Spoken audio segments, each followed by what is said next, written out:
منذ بداية قصتنا عبر حركة النجوم من منبع الخور إلى المحيطات الشاسعة، عبر الصحاري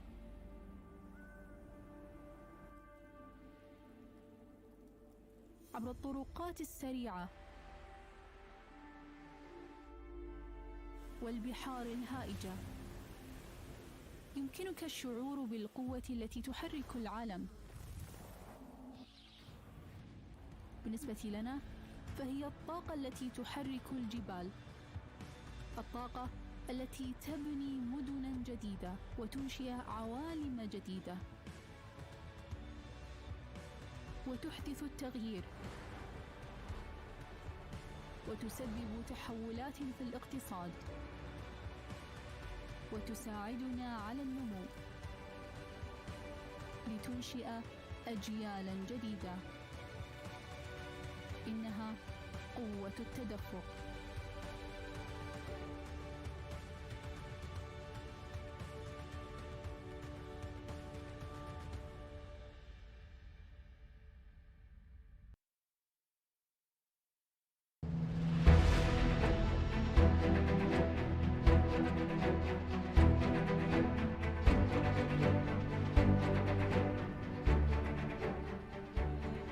بسم الله الرحمن الرحيم. معالي الفريق عبد الله خليفة المري، القائد العام لشرطة دبي،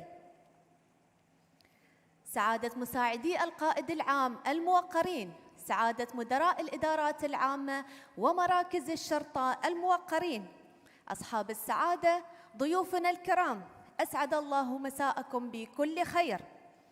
هنا على أرض الفرص والطموحات والانفتاح الاقتصادي والتآخي الإنساني، حيث لا مجال إلا للتميز والريادة.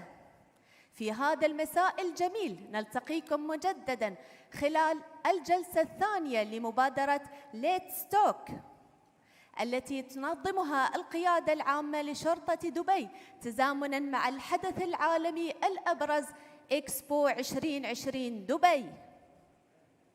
نستضيف عبرها نخبة من المتحدثين في عدة مجالات مختلفة، والتي تشكل ملامح عالمنا المتجدد من خلال استعراض دبي بالتزامن مع الحدث الأبرز عالمياً إكسبو 2020، حيث يلتقي العالم لتواصل العقول. هدفنا التواصل والتفاعل معكم على مدى جلساتنا المتنوعة محتوى ومضمونا. نلتقي سويا مع قادة الفكر والاختصاص في مختلف المجالات الحيوية، ونسمع منهم قصصهم الملهمة لتكون لنا دافعا نحو مستقبل واعد. تستضيف ليتس في ثاني جلساتها المهندس مصطفى قنديل، المؤسس وCEO لشركة سويفل العالمية وعضو المجلس الاستشاري في غرفة دبي للاقتصاد الرقمي. حصل المهندس قنديل على درجة البكالوريوس في هندسة البترول والطاقة من الجامعة الأمريكية بالقاهرة عام 2014، وبدأ العمل لدى شركة روكيت إنترنت، وأطلق منصة بيع السيارات كارمودي في الفلبين، وخلال 6 أشهر أصبحت من أكبر الشركات في مجالها بالبلاد. ثم انضم قنديل لفريق شركة كريم في دبي، ومن بعدها ترك مصطفى قنديل وظيفته بهدف إعادة تعريف سوق النقل الجماعي العالمي، حيث أطلق سويفل في عام 2017. هذا المساء ومن أرض الفرص يحدثنا السيد قنديل عن إحدى الفرص وقصص النجاح الملهمة. مرحبا بكم مجددا في منصة.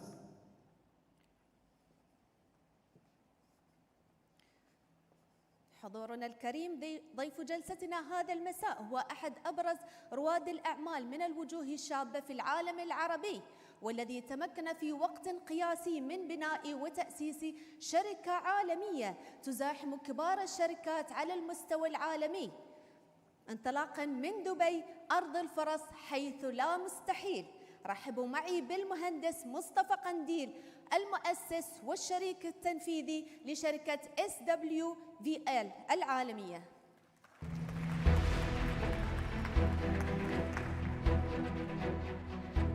Thank you so much for hosting me today. I feel there's a rush of emotions inside me. being among you. I'm super honored. This is very special to me for one big reason. My dad used to be a general in the police force as well.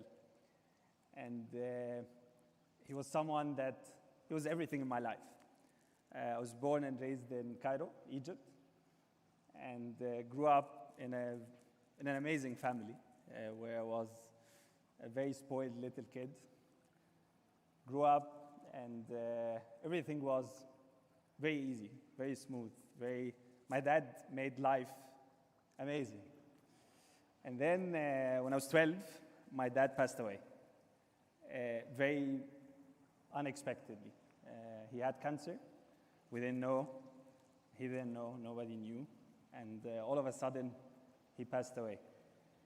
And all of a sudden, overnight almost, life changed completely. It turned upside down. From life being so easy to the complete opposite, basically, where everything was a struggle from that moment onwards. And I was such a little kid, right? And I used to see my mom, who was very influential in my life, and she was very young at that time. And that's such a tragic incident that happened in her life. She had those 3 little kids, and I was the eldest at that time, who she needs all of a sudden to take care of, and she needs to nurture, and she needs to grow up, and she wants to give the best life to these guys. But now she's totally alone. And I used to see her every day, basically, going through the struggles of life, right? Going through from being this very spoiled kind of woman everyone takes care of her, to just having to deal with everything on her own. And she used to come to me whenever she faces a very difficult kind of situation. She tells me, like, after your dad passed away, everyone left us, pretty much. But everyone will come back when you grow old, when you grow up, and you become as successful as your dad. And that put so much fire inside me, so much willingness to succeed and to grow and to never go through that again. So went to the American University in Cairo afterwards when I was 16, started studying petroleum engineering. And from that moment onwards, I wanted always to be the first. I never wanted to be a second in anything I do. I studied engineering when I was 16, and 3 years later, this was not enough for me. I wanted to do a lot more. I felt that I can do much, much more. So luckily, Google had this amazing program where they select 30 people from Middle East, Africa, Europe, to go to Ireland, the headquarters for Google in EMEA, to study and to learn and to become kind of part of the new talent for Google at that time. And I was lucky I got selected. So I went to Google with 30 other people from everywhere, from 25 countries at that time. And I started feeling that compared to this bunch of people, I'm actually average. I'm not achieving what I want to do. The competition is global. And everyone around the world, there's so many things going on around the world that I still don't know of, that I still need to catch up with, that I would love to be on that global scale, that on that global scene, you know. So I went back and I decided that I'm not gonna pursue petroleum engineering. And before that, I wanted to be a petroleum engineer. I wanted to work at Schlumberger at that time. I went back and I said, no, I'm not gonna do that. This is not the platform for me to achieve what I want to do. So I started shifting. And at that time, there was this super cool company called Rocket Internet, and their model was very straightforward. There's 3 German brothers who their business model is they go see companies that are successful, they copy it, they grow it in emerging markets, they scale it super, super quickly, They are great at execution, they're great at fundraising, and they build great businesses, and then they take it public or they sell it. So I got selected. I was 21 at that time, and they sent me to the Philippines. Went to the Philippines, started a car classifieds company out of the Philippines, country that I know absolutely nothing about. And started having my first kind of leadership experience, where I started building a team, started building a company in a country that I've never seen before. I've never been to that part of the world kind of before that point in time. In 6 months, it became one of the biggest car classifieds companies in the country. It became the second biggest when there were tens of other companies that do exactly the same. It became one of the biggest. So went back, Rocket acquired a company in Egypt, went to that company, started turning it around, started making it kind of part of the Rocket platform, and I started really enjoying that. I started really finding myself in very, very difficult problem statements and turning them around, problems that seem so difficult, so hard, and just trying to find my way around them. So I joined Careem afterwards, and at Careem I started expanding markets for Careem. So I started taking basically Careem that we know, launching it in the new countries that Careem want to expand it to. So I launched Careem in Turkey, I launched Careem in Pakistan, few cities in Pakistan, few cities in Egypt. And at that, when I was at Careem, I saw Careem was amazing, right? It was solving a great problem. But for me as a student in a city like Cairo, I struggled quite a lot. I struggled to commute. I struggled to go to work. I struggled to go to school. My commuting on a daily basis was either very, very broken, where I had to take the public bus, and I get cramped with 200 other people in the same bus, or I had to take an Uber and had to spend $20, $30, $40 a day just to go to work and come back, which probably 5 days of Uber commuting was more than my entire salary for the month, right? So it was not really possible. At the same time, the government was not really able to do much, right? And this was not the case only for Egypt, it was the case across all of emerging markets, right? Governments, when it comes to transportation, they struggle quite a lot, right? They try, they build, they invest in infrastructure, they invest in underground, but then very quickly this infrastructure deteriorates and is not maintained. And the reason for that is that governments are regulators. They're not really operators, right? So when they invest, they do all of this, they're not able to innovate into how do we run a proper public transportation system without losing a lot of money, basically. So when I was at Careem, I saw that problem. That problem was even more articulated for me, that Careem was solving this huge problem, but they're still solving it for the very top 1 to 10% of the society. And we're not able to solve it for beyond that. So I quit.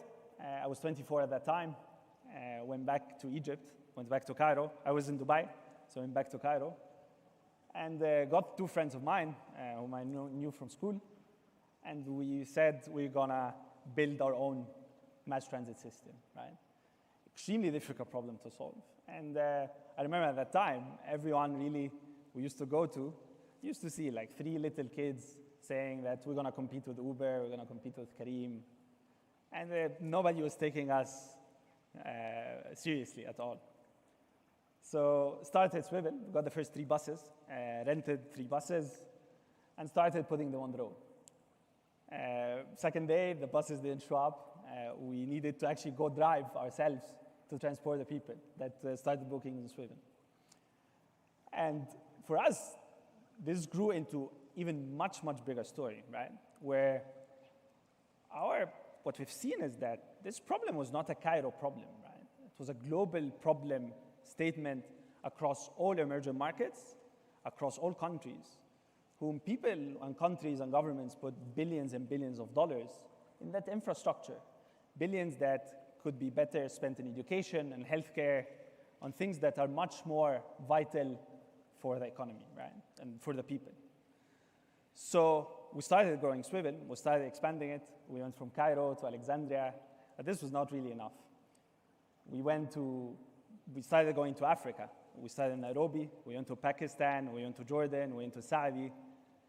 And we've seen that the more we're able to grow, the more we're really impacting people's lives, the more we're really improving the quality of life of people, right?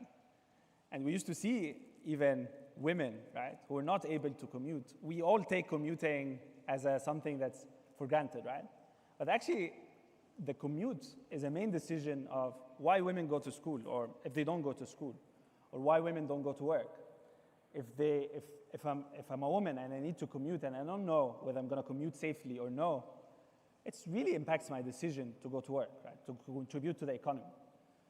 So we started building Swivel out of that, and we're now in 18 countries across the entire world, from Latin America to Europe, to Middle East, to Africa, to South Asia. And along this journey, Dubai was super critical to us.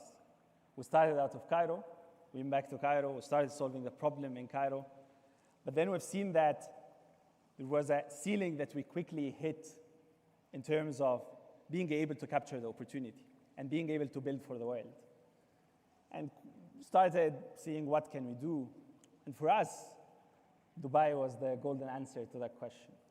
So 2 years back, we decided to move to Dubai. We moved everyone to Dubai, where we started building Swivel out of here, using Dubai as our launch pad to the world, basically. This has been quite an incredible journey to date, where we have grown from 3 people to 1,000 people now across the country, 18 countries, where it's for the first time we're building things that go from east to west. And that concept for us is so inspiring. We've always been used to things coming from Europe to the Middle East, or from the US to the Middle East. But for us, we wanted to really solve the problem for the world, right? We wanted to really first time, to take an innovation from the Middle East, from the countries we're in, where a lot of people are skeptical of us, basically, and take it to the rest of the world. And doing that out of Dubai, basically. So we're now, for the first time, taking Swivel to serve governments in Europe, serve in the US, in Latin America, in something as strategic as transportation, basically. We listed Swivel a couple of months back, so we're now going to start trading on the NASDAQ as the first billion-dollar-plus company to list out of the Middle East in a US exchange. And the most incredible and the thing that honored us the most, where we listed, and Sheikh Mohammed bin Rashid tweeted about Swivel. And I personally, he's a role model to me. He's someone that I look up to, someone that have resilient, ambitious, and all the values that I would like Swivel and I would like myself to exemplify. So Sheikh Mohammed bin Rashid tweeted about us, which has been the most incredible honor that we've received as Swivel. And now,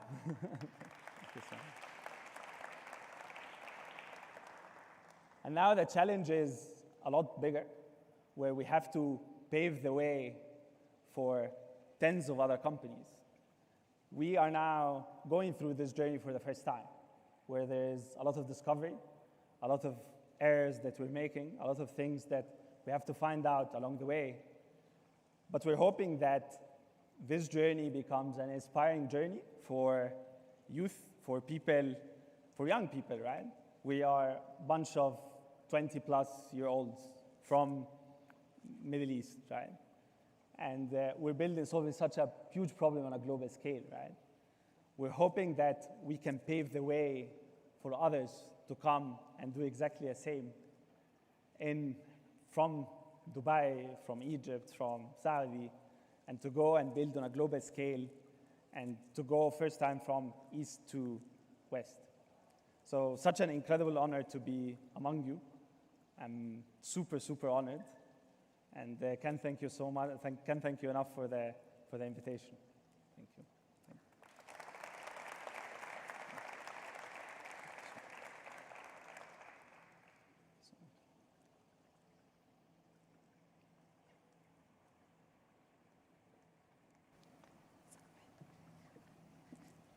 كل الشكر والتقدير للمهندس مصطفى قنديل على مشاركته لنا قصة نجاحه المثرية والمحفزة خاصة في فئة الشباب. والآن يشرفني أن أدعو معالي الفريق عبد الله خليفة المري القائد العام لشرطة دبي للتفضل على المنصة لتكريم متحدثنا وضيفنا اليوم.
وفي الختام لا يسعني إلا أن أتقدم بالشكر الجزيل لمعالي الفريق عبد الله خليفة المري وللسادة دي بي وورد ولضيفنا اليوم المهندس مصطفى قنديل، وأشكر ضيوفنا وحضورنا ومتابعينا الأفاضل على حضوركم ومتابعتكم لنا عبر قنوات البث المباشر المختلفة. نراكم الشهر المقبل في جلسة جديدة بمحور جديد ومع ضيف جديد. نستودعكم الله وإلى اللقاء.